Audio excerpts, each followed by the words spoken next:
화물연대가 안전운임제 지속, 확대 등을 요구하면서 파업을 시작한 지 오늘로 16일째입니다. 정부와 강대강 대치를 이어오던 화물연대가 약 1시간 전쯤에 조합원 투표 결과에 따라서 파업 종료를 선언했는데요. 화물연대 파업 중단 배경, 그리고 향후 노정 관계 전망까지 김대종 세종대 경영학부 교수와 함께 자세히 짚어보겠습니다. 안녕하십니까? 예, 안녕하십니까? 네. 1시를 넘어선 상황 약 1시간 전쯤에 이제 파업 종료가 선언이 됐습니다. 투표에 들어갔었고 투표 결과 파업을 종료하겠다는 결정이 나온 건데 일단 이 투표 결과를 분석을 좀 해주실까요? 예, 지금 화물연대 투표 결과를 이제 파업을 종료할 것이냐, 계속할 것이냐에 대해서 61%가 파업을 종료하자, 현장으로 복귀하자고 했고, 뭐 파업을 계속하자 37%였습니다. 국민 여론이 굉장히 따가웠습니다. 세계 경제도 굉장히 어렵고 내년에는 더 어려운 한 해가 될 겁니다. 지금 현재 우리나라에 상장된 기업이 한 2,500개 정도 있는데 30%가 이자를 못 낼 정도로 한국 경제가 굉장히 어려운 상황입니다. 내년에는 세계 경제가 1.7% 나라집니다.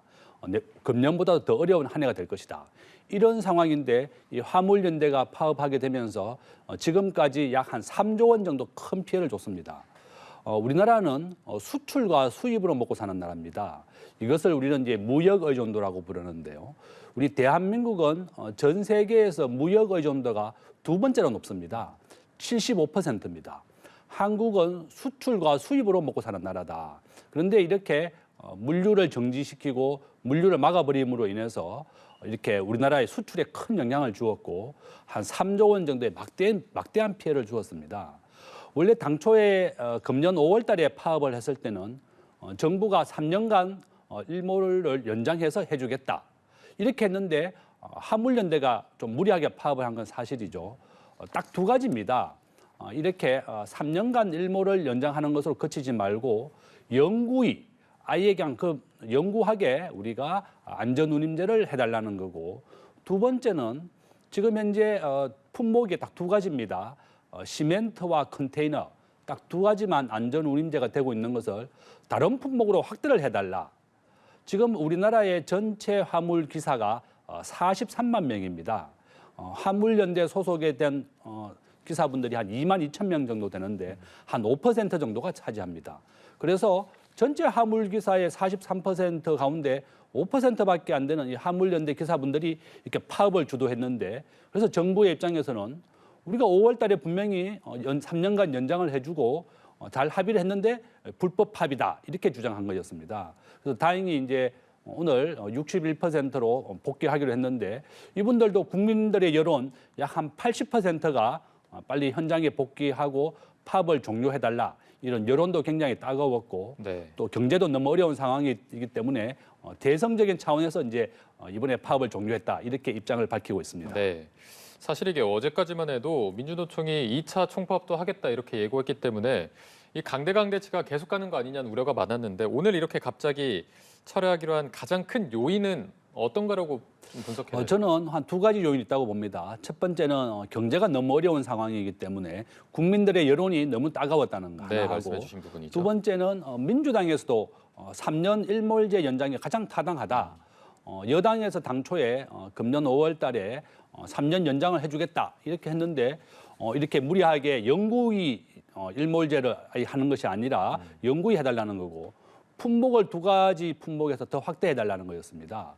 화물연대 입장에서는 우리가 좀 안전운임제를 해서 안전하게 좀 화물을 운송하고 이런 입장이지만, 또 우리나라의 입장에서는 또 경제의 문제를 생각해야 됩니다.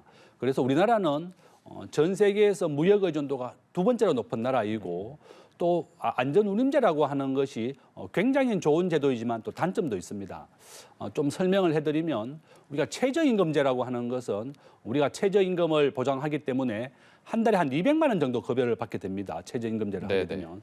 그런데 싱가포르는 최저임금 제도가 없습니다. 왜냐하면 우리나라에서는 최저임금 제도가 한 달에 한 200만 원 정도 받지만 길에서 폐지를 줍는 노인들의 한 달 급여가 22만 원입니다.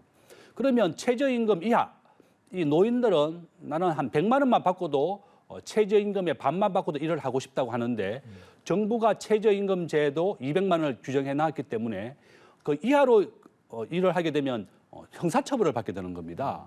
그 안전운임제라고 하는 것은 과속과 과적을 막기 위한 건데 만약에 안전운임제가 통과되었다. 우리나라에 택배업 하시는 분들이 월급여가 한 달에 300만 원 정도 됩니다. 안전운임제를 하는 화물기사분들이 평균 급여가 한 370만 원 정도 됩니다. 택시기사분들은 200만 원 정도밖에 안 됩니다.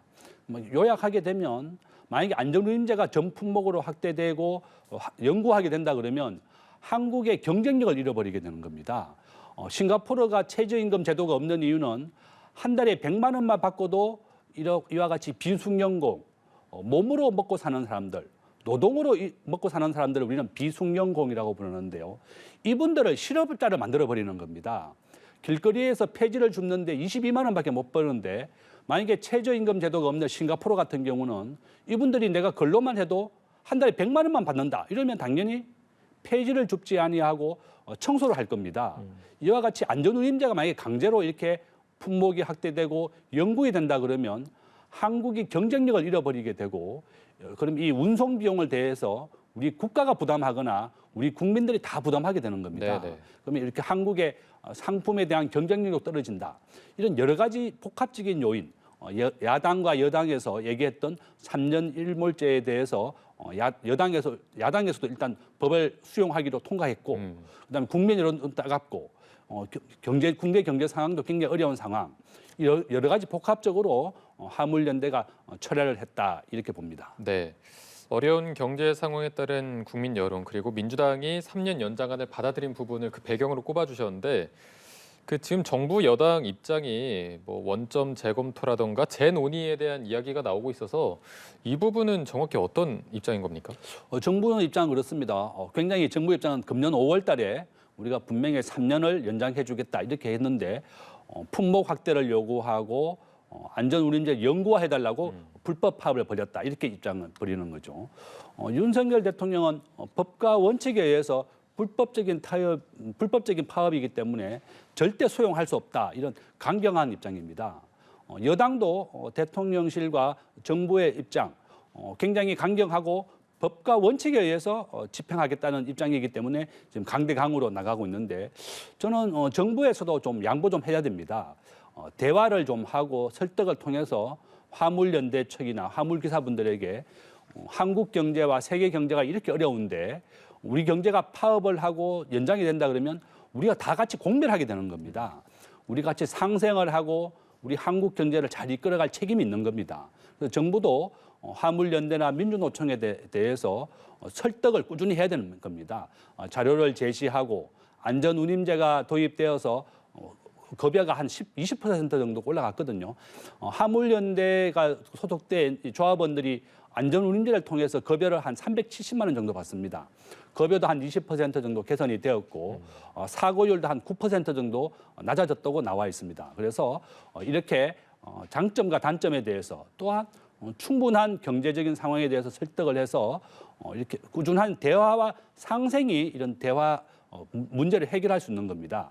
그런 저는 대화를 중단하지 말고 항상 이렇게 설득을 좀 해라. 또 이렇게 말씀을 드리겠습니다.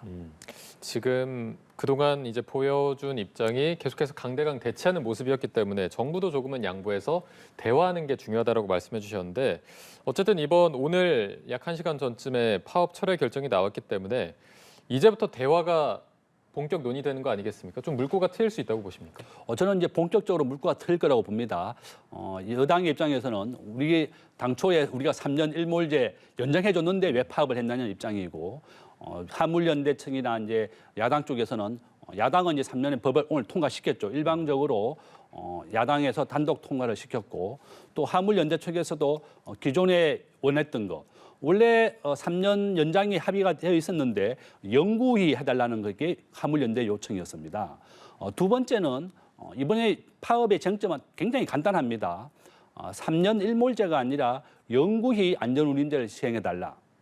두 번째는 컨테이너와 시멘트에 대해서만 안전운임제가 제한되어 있는 것을 다른 품목에도 해달라는 거였습니다. 택배에도 해달라. 그다음에 위험한 물건을 옮기는 곡물, 사료, 위험한 물질을 화물을 옮기는 것에 대해서 해달라. 그럼 많은 품목에 대해서도 안전운임제를 도입해달라는 게 요구였는데 정부의 입장에서는 우리나라의 생산성이 전 세계 OECD 평균에서 가장 낮은 축에 속합니다. 우리나라 대한민국이 근로는 굉장히 많이 하지만 생산성은 굉장히 낮은 이유입니다. 우리가 직장인들이 근로 시간 중에 사적인 전화를 하거나 담배 피러 가는 것이 굉장히 많이 있거든요. 해외나 미국에서는 절대 그런 일이 없습니다. 생산성이 한국보다 더 높습니다. 그러니까 한국 정부의 입장에서는 한국의 생산성도 낮은 데다가 만약에 영구히 한다든지 또 품목이 확대된다 그러면 한국 전체의 경쟁력을 잃어버리게 된다. 우리 대한민국은 GDP 수출액 기준으로 세계 5위입니다. 한국보다 제조업 수출을 잘하는 나라는 딱 네 나라밖에 없습니다. 중국과 미국, 독일, 일본 네 나라이고 GDP는 한국이 세계 9위입니다. 이렇게 강력한 제조업을 바탕으로 하고 있는 우리나라인데 이런 화물연대가 파업함으로 인해서 우리나라 제조업 수출에 큰 악영향을 주었다는 거죠. 지금까지 약 3조 원이나 되는 큰 피해를 주었고 이렇게 화물이 그렇게 중요한 겁니다.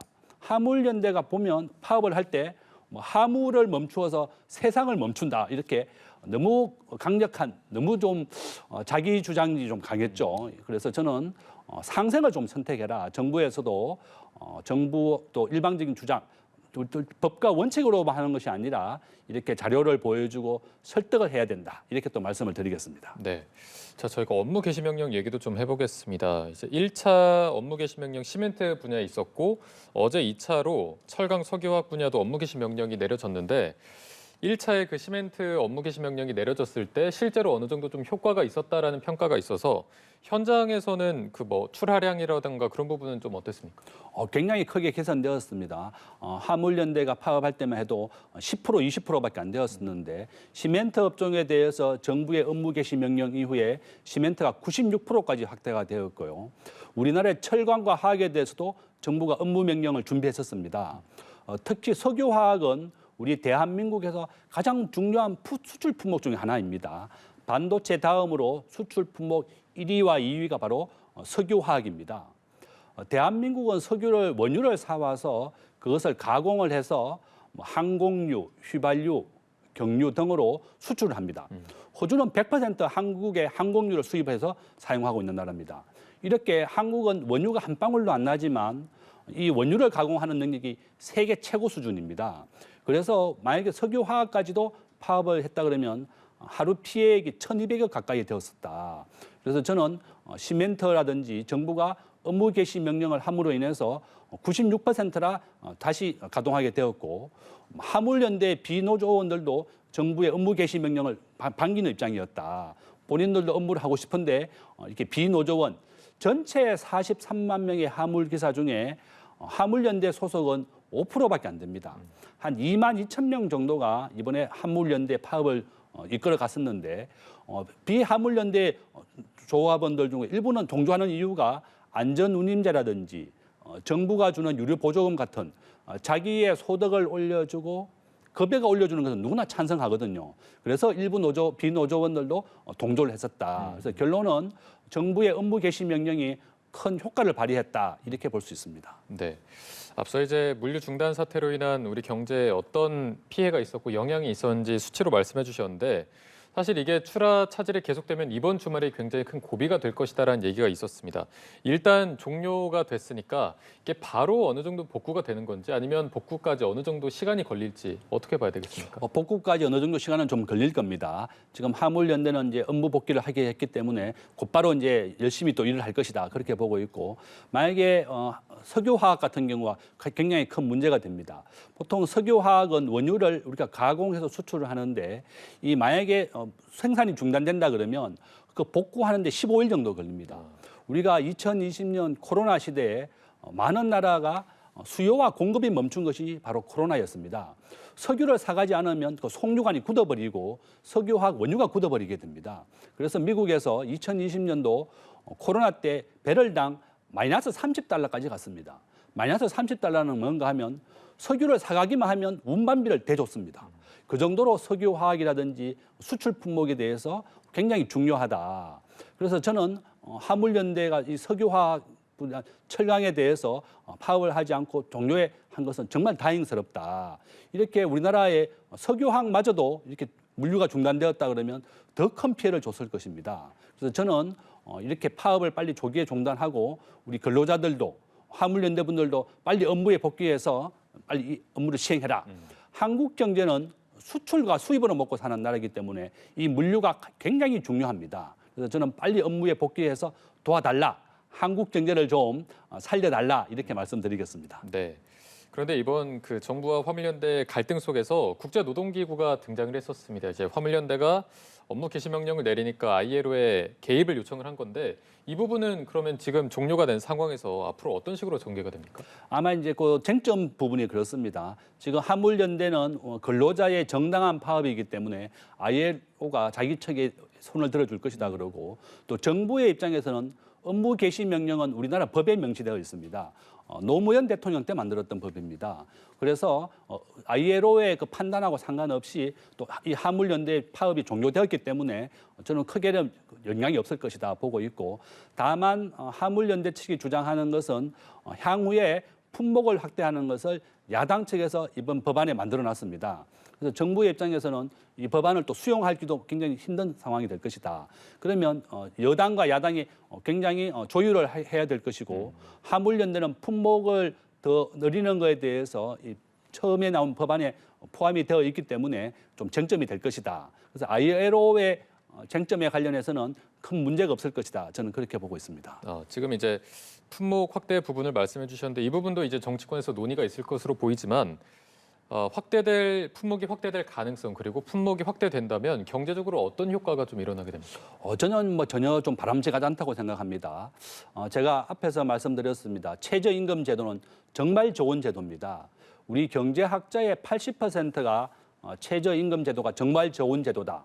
한 80%는 찬성하지만 나머지 20%는 반대합니다. 최저임금 제도가 정부가 만든 규제입니다. 정부가 지금 규제 완화를 하고 있는데 앞에서 말씀드렸습니다. 폐지를 줍는 노인들은 한 달 급여가 22만 원이고 최저임금을 받는 규정을 해버리면 한 달에 한 200만 원 정도 급여를 줘야 됩니다. 그래서 많은 아르바이트를 하거나 편의점에 보면 시간 쪼개기로 근무시킵니다. 최저임금을 주지만 주말에 수당이나 유유수당을 주지 않기 위해서 그렇게 하는 거죠. 그러면 근로시간을 많이 줄이면서 최저임금제 관련된 규제를 완화시키는 겁니다. 요약하면 안전운임제가 만약에 다른 품목이 확대된다 그러면 굉장히 시장경제 위반되는 겁니다. 시장경제라고 하는 것이 대한민국 경제 성장의 가장 큰 바탕이 된 겁니다. 시장경제라고 하는 것은 자기가 생산해야 되는 업무량을 초과하게 되면 나머지 부분에 대해서는 시장에 내다 팔 수 있는 겁니다. 안전운임제라고 하는 것은 내가 과속과 과적을 해주지 않아도 적정한 급여를 주게 되거든요. 그러면 그 누가 많은 물건을 싣고 더 빨리 열심히 달리고 쉬지 않고 일을 하겠느냐. 우리 대한민국의 근로자들 정말 부지런하고 성실합니다. 가족을 부양하기 위해서 몸이 부서져라 일을 하는 게 우리 대한민국의 아버지 엄마들입니다. 그런데 이 안전운임제가 도입이 되어서 우리 화물 근로자들이 받는 급여가 370만 원, 한 400만 원 정도 됩니다. 택배 종사자들이 받는 급여가 300만 원 정도 되고 택시기사가 받는 것은 200만 원 정도밖에 안 됩니다. 근데 만약에 이런 품목이 확대된다 그러면 누구나가 전부 다 화물기사나 안전운임제가 포함되는 업종으로 옮기게 될 겁니다. 그러면 한국이 우리 국민들이 그 늘어난 비용만큼을 부담하게 되는 겁니다.